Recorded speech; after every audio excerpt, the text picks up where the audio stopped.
You are invited to join us in another episode of An Hour in the Word with Jerry and Steve. An hour of commentary and fun as we look at God's holy word. Take it away, gentlemen. Well, hello, everyone. This is episode number 58 of An Hour in the Word with Jerry and Steve. This is Steve coming to you from Studio B in Belleville, Arkansas. Steve. Well, this is Jerry. I'm still out here at the old Buttermilk studio. Hope everything's going well for you. It's really cloudy out here. Looks like it could start raining just about any time. Enjoying this weather. Really enjoying the weather. It's really good. I'm looking outside, and birds is having a good time. Our goats is having a good time. Just a good day to be alive and to be alive for the Lord. And we're looking forward to today, Steve. Anything exciting going on in your neck of the woods? Well, I apologize. We did not have a session last week, and between being busy and being sick, and I'm still battling dizziness. So, yeah, we're gonna make it. Oh yeah, we'll make it. We'll make it. And if I remember right, Steve, are we not starting on verse 28 today? Yes, sir. And it says, then Peter said, "Lo, we have left all and followed thee." Oh, wait a minute. Peter's kind of known to speak before his mind has a chance to kick in, don't he? Well, yeah, but I don't want to get too hard on the boy today.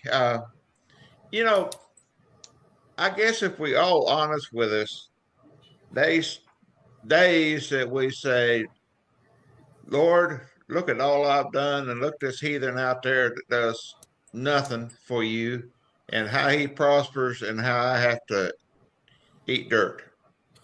Well, since you brought up the done nothing part,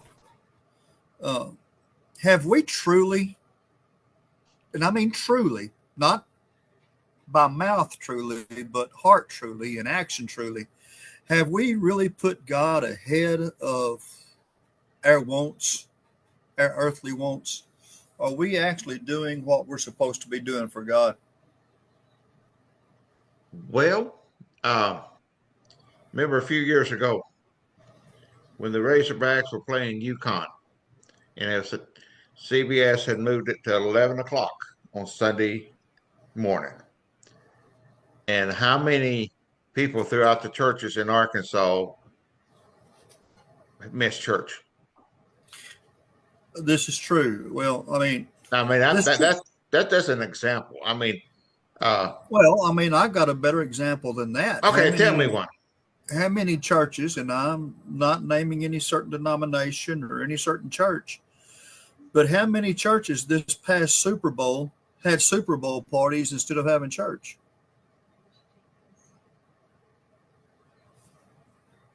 I mean, I don't know, but I'm sure there were some. And they're putting their earthly desires, not just them, and I think you said it, everybody puts themselves ahead of everything else a lot of times. And the thing about it is, we got ways around it. Matter of fact, the last time I had a Super Bowl party at my house, we had a tape delayed.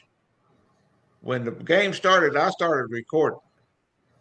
Then when they all got to my house and we sat down and got our pizzas and whatever, then I started the tape playing. Mm-hmm. I said, don't listen to the radio on the way over here. Don't listen to nothing. And then when the commercials started repeating themselves, we started skipping, when it wasn't the $5 commercials, because sometimes that's better than the game. But there's ways around it, There is. And we can do what we want to do. Now, granted, there's times we have to miss.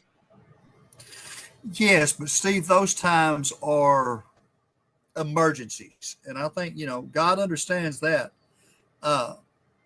I think I've said it on this broadcast before, or I know I have it from the pulpit. Now, if you have chicken houses and your feed lines break, you've got to take care of those chickens. You've got to take care because that's your livelihood. But now if you allow those chickens to run out of feed and you say, well, I got to stay home because, the feed truck's going to be there. Well, whose fault is it those chickens run out of feed? It ain't the chicken's fault. You didn't order the feed like you're supposed to. But Peter said, "Lo, we have left all to follow thee." But sometimes we just kind of get, woe is me. Sometimes. How about most of the time? Yeah.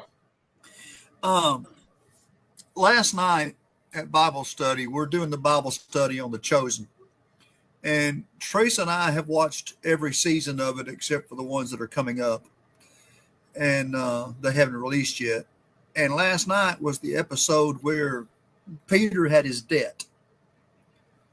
And he wasn't catching no fish. And Jesus told him to launch out into the deep and lower his net. And, y'all know the rest of the account, how the boats got swamped and nearly sank because of that. Well, I would have liked to have been kind of sitting in the corner and watching. Who's the expert on fishing? Peter. Well, it was supposed to be.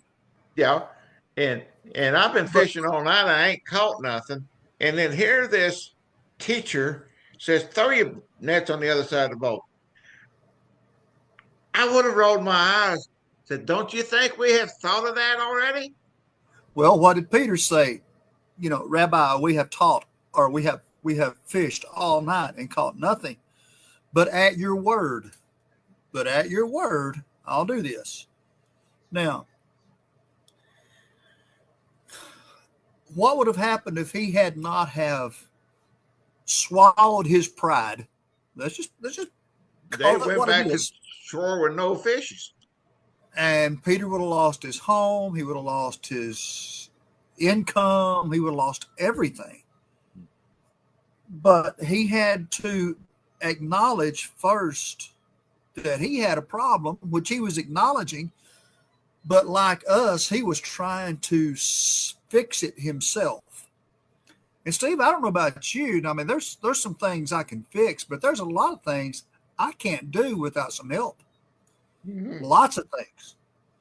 And, every now and then we just need to swallow our pride and say, hey, God help me with whatever it is. But now, and then Jesus called him to be a fisher of men. Jesus saw something in Peter that nobody else saw. Okay. It's say anything that we can give up that would be more valuable than what we get. Is there anything that we would give up that would be more valuable? Not when it comes to the kingdom of God, no. No, not when it comes to the kingdom of God. What's the most valuable thing God has given us, Steve? Salvation. What did we give up? Not sin. Really, sin. We gave up sin. Well, no, not really. That sin is fun for a season. Let's get this out of the way. Sin is fun for a while. Well, some sin is fun for a while, if you want to put it that way. Yeah. But what does sin cause? It causes heartache. It causes physical, spiritual, monetary. It causes all kinds of problems. So are we really giving up anything to follow God? Are we giving anything that is worth more than following God? No. We have eyesight about this far away from our nose.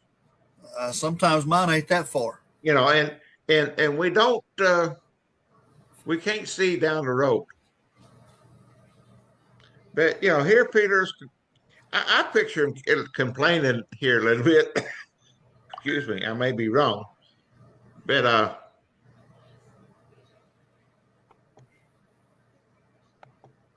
go ahead and talk. I got the cough.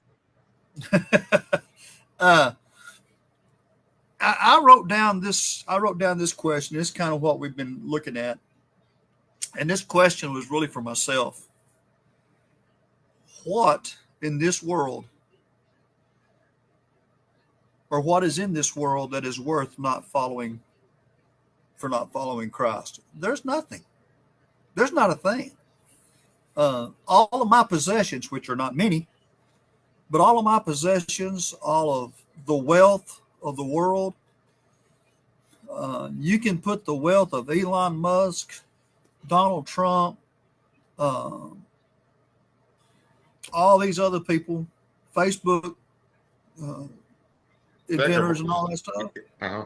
You can put all that money in a pile, and it's still nothing compared to God. You can't buy your way to heaven. You can't buy your way to heaven. The reason is because the price has already been paid. I mean, we've got the receipt. It just is, have we allowed God to put our name on it? Steve, why will we not give up stuff? Why will we not give up things? That's a real good question, Jerry. You deserve a good answer. So why don't you give it? That's why I asked you. I was looking for a good answer. Why will we not give up stuff? I think I said it before, is because a lot of it is pride. And in that pride, but in that pride, Steve, I think because of our pride, we feel power. We allow ourselves to be more powerful than what we actually are because of our pride. Okay. And I don't know if I'm saying that right, but question. Why it's the first thing that they do at boot camp is to break you down? You have to be brought low in order to be built up. If you're in boot camp, when you go through boot, you have to lose a portion of your individuality. Right. That's where it's going. In order to be part of the unit, you have to look out for somebody else, just like somebody else. You're depending on somebody else to look after you. And that's not what the world teaches today. We have iPhones and iPads and every eye that there is, and it's every dog for himself. It's every dog for himself. But if I'm in a foxhole, I want somebody beside me that I can trust, that I know will help protect me, just like you would protect him. And is that not, hey, we're talking militarily here. Is Jesus not in the foxhole with us, in the foxhole of life? He is. Sure he is. But we have to give up, maybe not all of our individuality, but we have to give up the prideful individuality in order to allow God to take us, to mold us, to use us, that we can be a servant of him. Now, I don't know if that answered your question or not. Verse 29 said, and he said unto them, verily I say unto you, there is no man that has left house or parents or brethren or wife or children, no kingdom for the kingdom of God. Wait a minute. I know what you're going to ask. Go for it. What about missionaries? They are a special breed. Excuse me. Yes, they are. Excuse me. Yes, they are a special breed. What did they give up? Don't they have to make a sacrifice in order to go to a foreign country, especially the early missionaries? The ones that went into the deepest, darkest jungles of Africa first.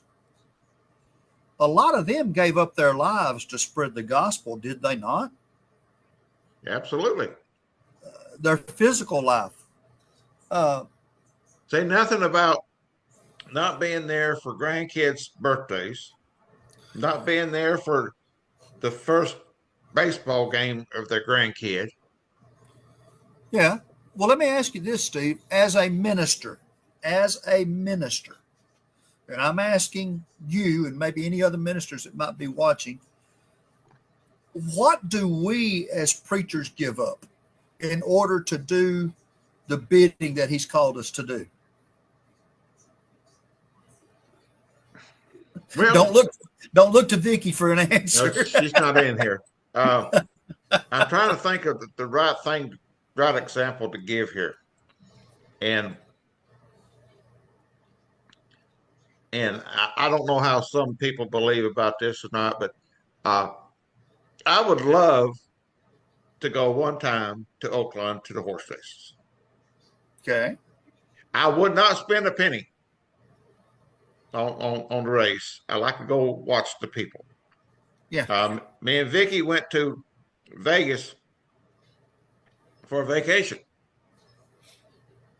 On time we walked through the casino was get to the other side to get something to eat or something. Yeah. We did. They said you went to Vegas and did not put a quarter in the slot machine. I said nope.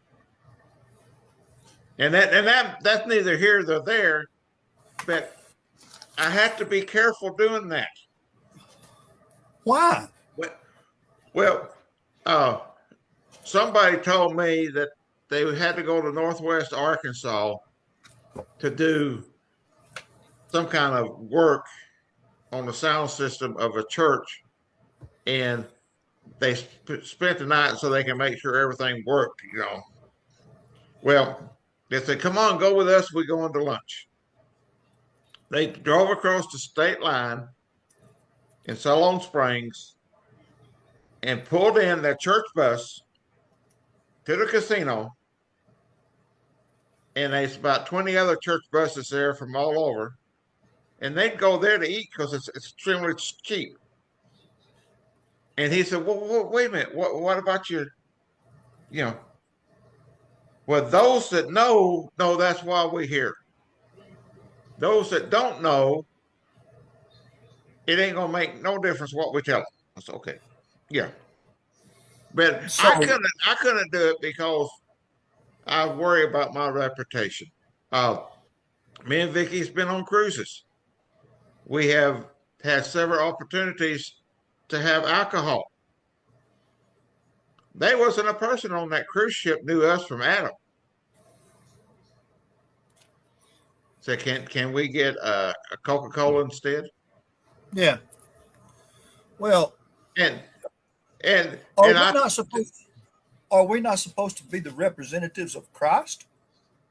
that's like tonight we going to Murray's, Lord willing, Yeah.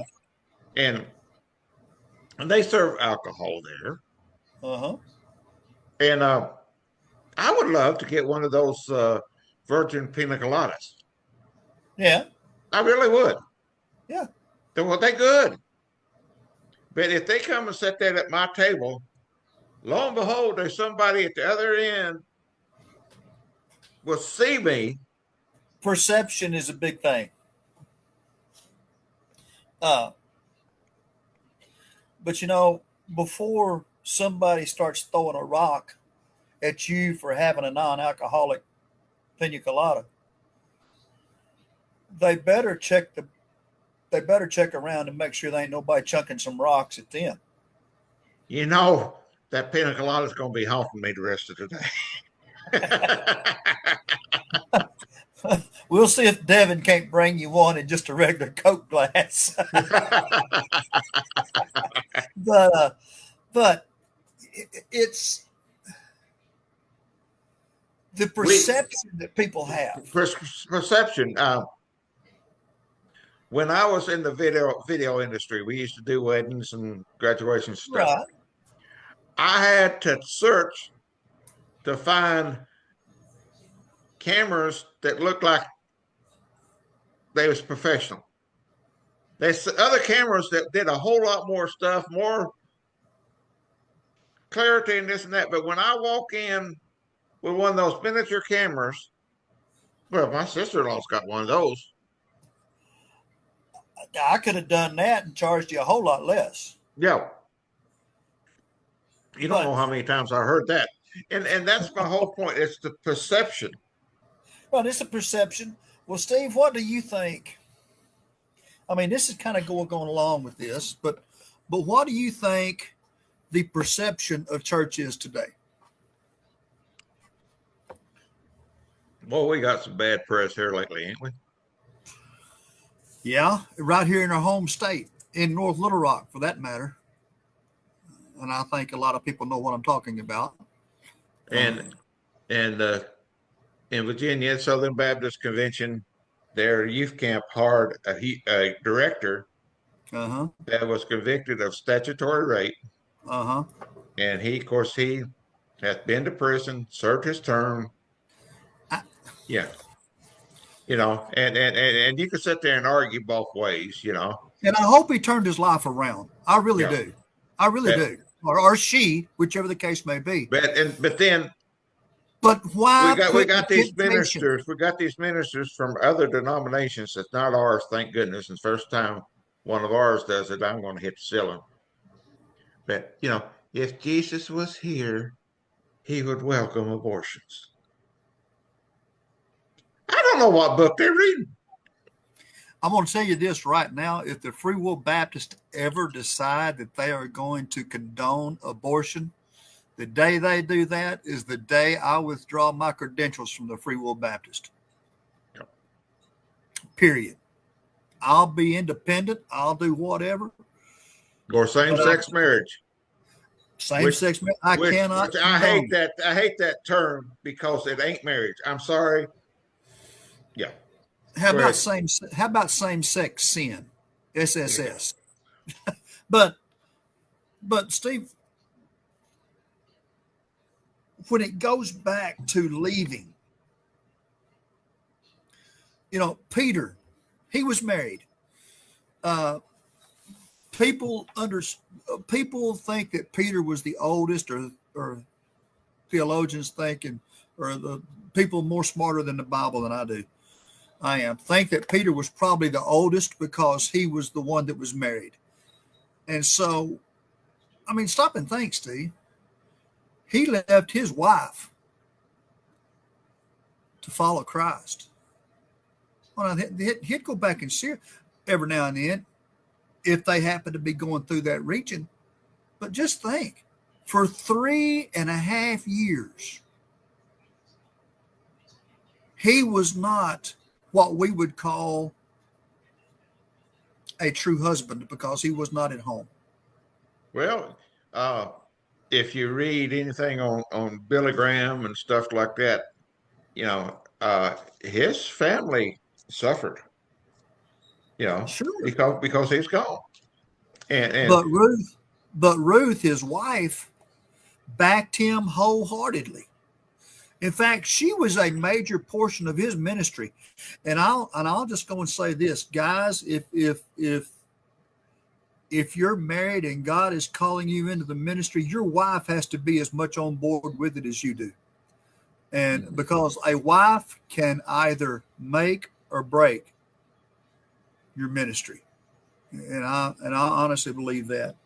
So, but Jesus is saying here, nobody has left home, parents, brethren, wife, children for the kingdom of God's sake. Yeah, let's not go to the next verse yet. Let's hang on here a little bit. Well, talk to me.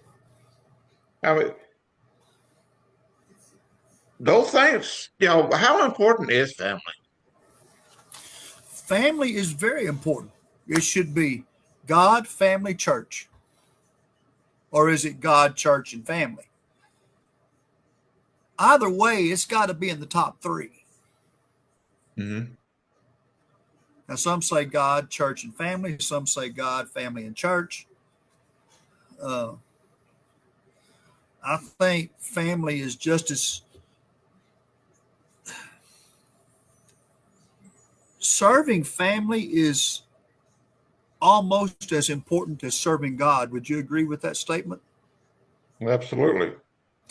because I feel like if you're not serving family, and I have done a poor job of it a lot of times.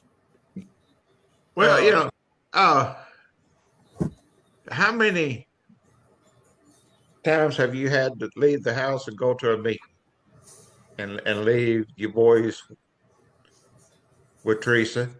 Yeah. Or how many times have you and Teresa had to go? Oh yeah. And I don't had to go is probably not the correct term. Um, it's something that we need to do, and we wouldn't.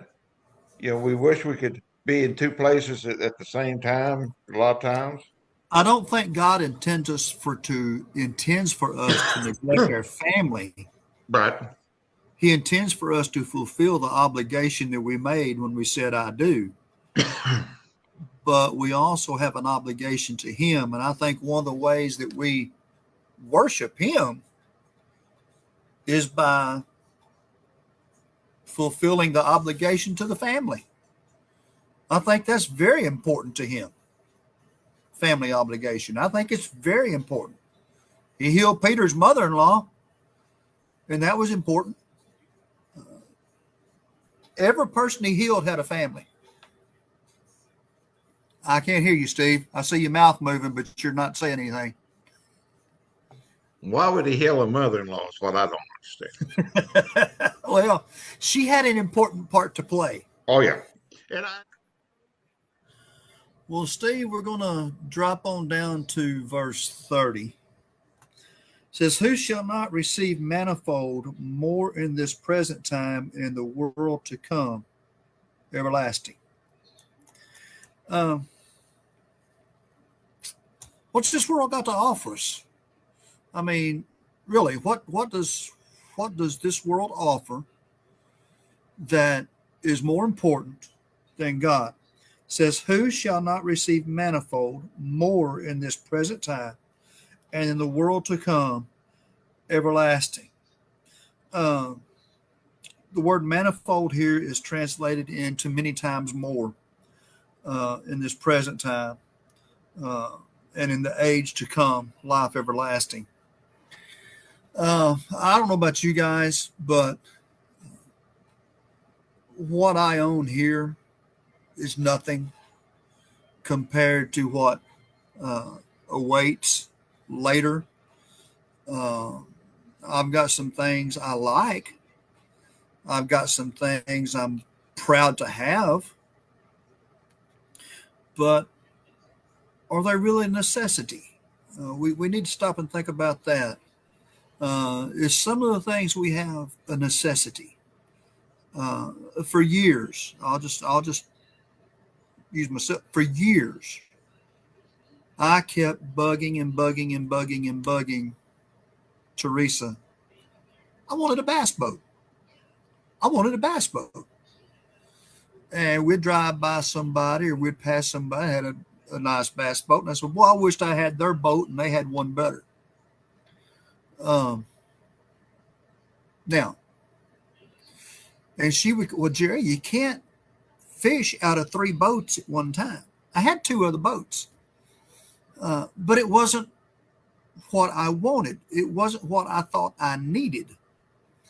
I can take my little flat bottom boat with a 25 horse motor on it, and I can catch just as many fish as I can out of a $60,000 bass boat. But we cannot put a price on the salvation of Christ, of what he has given us. That price has been paid. He wrote the check, signed his name to it at Calvary, and cashed it in when he came out of the grave.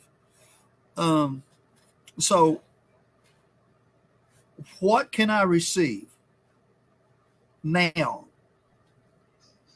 that will be beneficial in the world to come? Salvation, grace, and mercy, which I deserve none of. What I do deserve is damnation in hell, because it's my little friend over there across the screen from me always says, He's nothing but a rotten little stinker. I disagree. He's a big rotten stinker. So, and so am I. And I meant that as best as I could say it, Steve. But we all, sin stinks in the nostrils of God. And I think that's what he's trying to say is sin stinks in the nostril of God. And sometimes, Steve, I don't know about you, but sometimes I smell pretty bad spiritually. Don't we all? But don't we all? But what has God got in store for me? Go to Revelations. It talks about the streets of gold, walls of jasper, gates of pearl, about the tree of life, the river of life, flowing from the throne of God. You know, one of my favorite songs about heaven is Lord Build Me a Little Cabin in the Corner of Glory Land, which is probably not biblical because we're going to get a mansion. But the sentiment of it is, I don't want to say it like this, but I was going to say it. If I make it to heaven, let's just use that terminology, I'll be happy with a tiny house. I'd be happy with a Coleman tent, and it wouldn't even have to be a Coleman tent. But Could be a Walmart tent. yeah, but that's not what the Bible tells us. But I would be satisfied just to make it to heaven. And if that's all we get, that's far better than anything that we could get on this earth, because when we die, that stuff that we have on earth is nothing. Well, Steve, let me ask you this. Who is more blessed? The person that is standing next to the throne of God, or the person that is standing by the gate when we enter in? Who's blessed? Both of them. I think anybody that's inside that walls of that gate is blessed. Both of them are blessed. For God is no absolutely. respecter of person. God is no respecter of person. And there's no bad seats in the house. No, there's no bad seats in the house. You know, but something else I think, Steve, that is very important is jealousy on our part. There won't be none of that. There won't be none of that, but I think it's gonna there's be jealousy. nice. But I think there's jealousy down here. Well, why is God blessing this person this way and he's not blessing me that way? I heard I've been watching the Razorback basketball game, and there's 6 seats on the end of the row. Mm-hmm. You know where I'm going with this? You're sitting right next to Coach Cal. And do you remember what the price was on those? I've forgotten. It was several thousands of dollars. It was in the hundreds of thousands of dollars for those seats. Yeah. Yeah. Well, you know what? When I go watch a ball game, I don't have to be right down there on the court. I'm just as happy up in what they call the nosebleed section. Oh, you know, you could see more going on. I think see more going on. But Steve, we're prestige. We're not going to be in the nosebleed. We're not going to be in the cheap seats. For there is no cheap seats in heaven. It is all splendor and glory, and it was made for man, for us to enjoy when we get there. What does the Bible say about the Sabbath? Man wasn't made for the Sabbath, but the Sabbath was what? Made for man. Mm-hmm. Hell was made for the devil and his angels. God didn't create hell for us. He created it for the devil and the third of the angels that went with him. He didn't create that for us. He created heaven for us. Now, the next section here I thought was interesting, and we sure ain't going to get past it, I'm sure. No, there's too much there. Then he took unto him the 12 and said unto them, Behold, we go up to Jerusalem, and all things that are written by the prophets concerning the Son of Man shall be accomplished. Okay, let's stop right there. Stop. We win. Okay, Steve. I'm green as grass. I don't know nothing. What's he talking about as was written by the prophets? Where's he getting this at? You know, it's so amazing how much in the Old Testament refers to Christ. There's a It's all about Christ.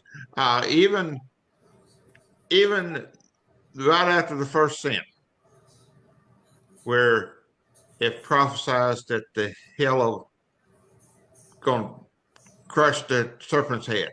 Bruise the serpent's head. And who's that talking about? Well, it's got to be talking. Well, it ain't talking about me.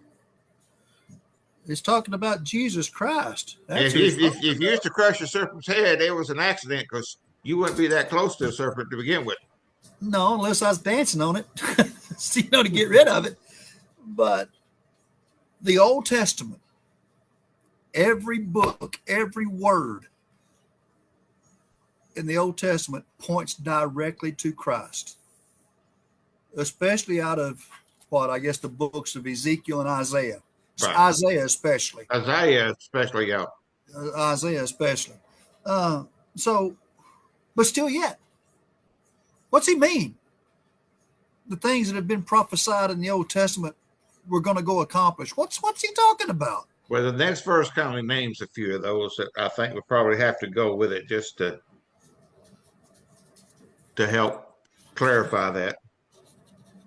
For he shall be delivered unto the Gentiles, and shall be mocked, and spiritually entreated, and spit upon.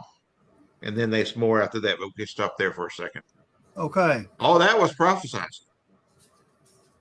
Yeah. And what is he doing here? He's doing something that he has done many, many, many, many times before in his ministry. He is trying to get the disciples to understand that he is going to Jerusalem to be the sacrifice for their sin. He's telling them, I'm going to die when we get there. They're going to kill me. But, and don't you know that the disciples say, wait a minute. Hasn't it been made plain that if you go to Jerusalem, you're probably going to die? Hasn't it been made pretty plain that they want to kill you? How much plainer has he got to put it? They knew the old prophets. They knew the Old Testament prophecies. They'd heard them their whole life. But see, that's part of the problem, though. You know, that's part of the problem. We take it for granted, but Joe Public didn't understand a lot of this to begin with, because the Pharisees and Sadducees just taught what they wanted to teach, and in the angle that they wanted to teach it. Well, and Jesus was not the kind. Let me start over. Jesus was not the kind of Messiah that they were really looking for. They was looking for one to free them from Rome, from oppression. They was looking for someone like a Moses to lead them out of their Egypt land that they was in at that time, that Israel was in, being under Roman domination. Well, spiritually, didn't Jesus do that? Spiritually, he led us from our bondage. Spiritually, he led us from our captor, which is Satan. But Steve, aren't some people today that, okay, let's look at it like we're being led from our bondage. Okay. It is when the children of Israel was led from the bondage of Egypt, what happened when they got to the Red Sea? Oh, Moses, you've just brought us out here to die. We'd be better off back there at the smudge pots. At least we'd have a roof over our head. We'd have a little bit to eat. We'd have some water. Every single time, they must have been Free Will Baptists. Because every single time a little problem popped up, what did they do? They started blaming Moses. What do we do a lot of times? God, why are you allowing this to happen to me? But God has led us through Jesus out of the wilderness of sin. Yes. But how many of us, like you say, moan and groan when it gets a little tough from time to time. And I'm going to tell you, people, if you're new to Christianity, sometimes it gets a little tough. Which Sometimes is it? it gets a little thin. Which Yeah. is it, Steve? Is it easier to be a Christian or to be lost? Which is easier? Hmm. That's not a Um, trick question. I know that it's easier to be a Christian, but we make it harder. We make Christianity harder than it should be. Right. Now it ain't gonna be no cakewalk. No, but It, it we make it hard because we don't believe like we yep. should. And that's my opinion. That comes from the book of Jerry, chapter 12, verse 4. That's my opinion, okay? So, concerning the Son of Man, 32, for he shall be delivered unto the Gentiles and shall be mocked and spitefully entreated and spit upon. Spitefully entreated. Oh, he's going to be treated so many ways that he's going to be insulted, he's going to be whipped, slapped, kicked. And that's the easy thing that he's going through. Yeah, read the next verse. And they shall scourge him and put him to death, and the third day he shall rise again. Scourge. You know what scourge is? They're going to beat him. Yeah, beat the fire out of him. And how are they going to do it? They're going to strip him, tie him to the post, and take a cat of nine tails, and it can have rock, it can have glass, it can have bone, it can have a lot of different things weaved into those strands. And when it hits, when you're hit with it and you pull it back, it's just like having a fish hook go into you. And when you pull back, that barb digs in and rips the skin and it rips the hide. And they gently pull it back. Yeah, I'm sure they were. I'm sure they was going. These are big, strong Roman soldiers, and they just ripped it back. Steve, you could be a guy no bigger than 2 foot nothing, weigh 60 pounds, and beat a guy to death with one of those things. Mm-hmm. And he did. And why was he done that way? I think it was to be a visual aid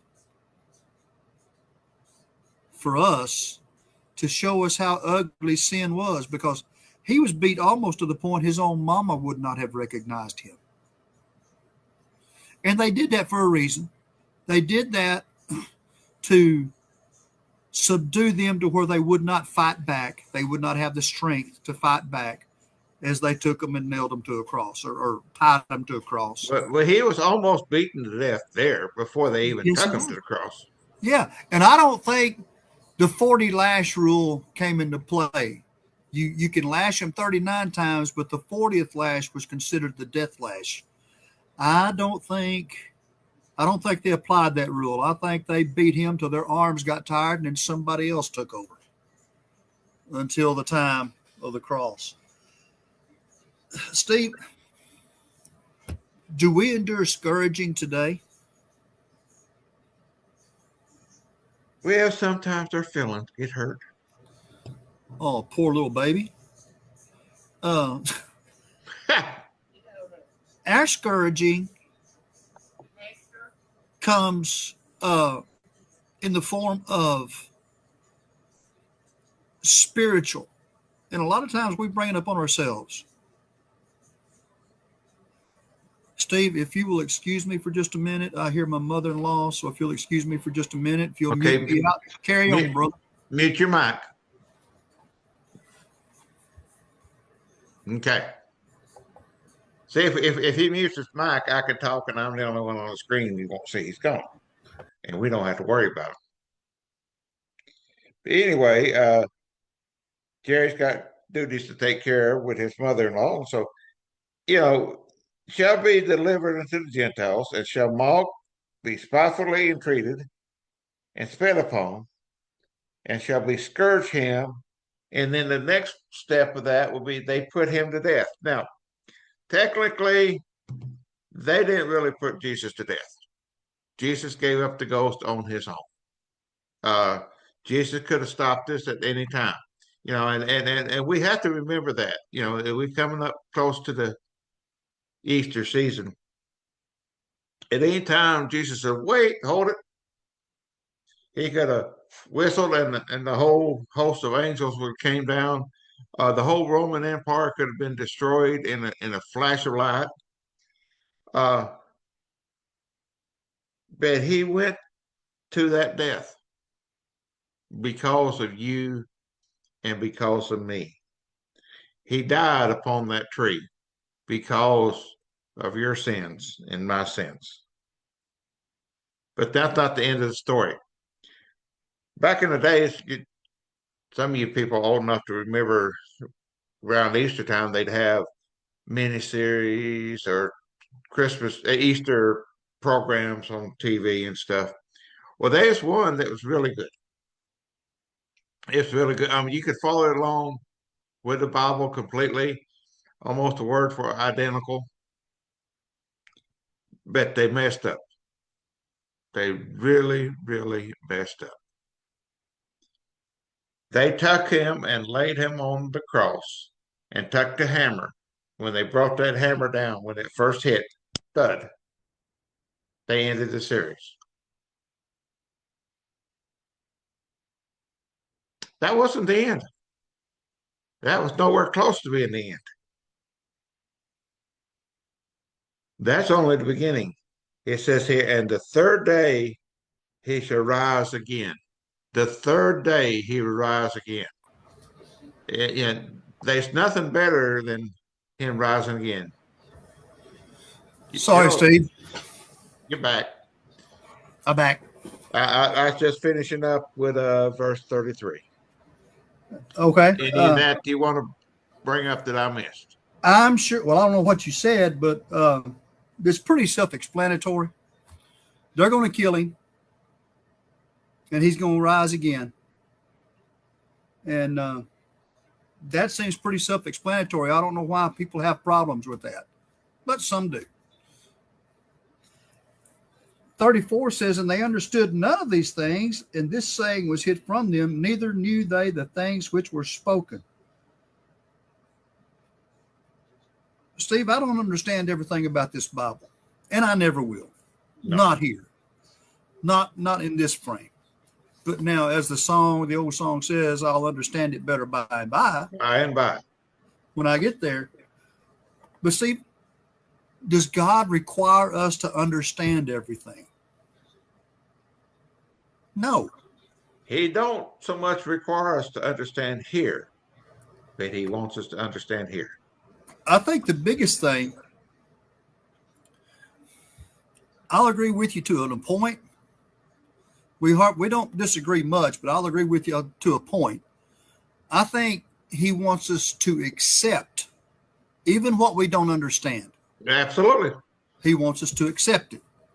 I'm not going to understand everything. You're not going to understand everything. No. Sometimes. But by faith, we can. By faith, by faith, now, not understand, but by faith, we can accept. Would that be better word? Yeah, by faith, we accept, and I may say this wrong, but by faith, we accept his eternal, all-knowing judgment. And I hope I said that the right way. Okay, so they was told the whole situation here. They told the whole thing. Yes. And they didn't understand. And I don't. And see. And I'm not holding it against them. No, because they had not been given the Holy Spirit yet. No, well, the Holy Spirit was with them when Christ. I mean, right. There's inseparable, but I understand what you're saying. Not in Acts chapter 2. They haven't been given that yet. Right. But there's a lot of things in this Bible I do not understand. Oh, yeah. And a lot of things I will not understand. But I do believe this, Steve. He will give us understanding as we need it. Now, there's a lot of interpretation that goes into this Bible. We interpret a lot of things in this Bible. There's a lot of things that have been interpreted that I don't necessarily agree with. Even there's some Free Will Baptist doctrines that have been interpreted by what somebody thinks about that's in here that I don't necessarily go along with. But that doesn't make everybody else right and us wrong, or us right and everybody else wrong. I mean, I don't understand everything I know about the 1,000-year reign, and I'm not going to start it, but I don't never understand everything I know about it.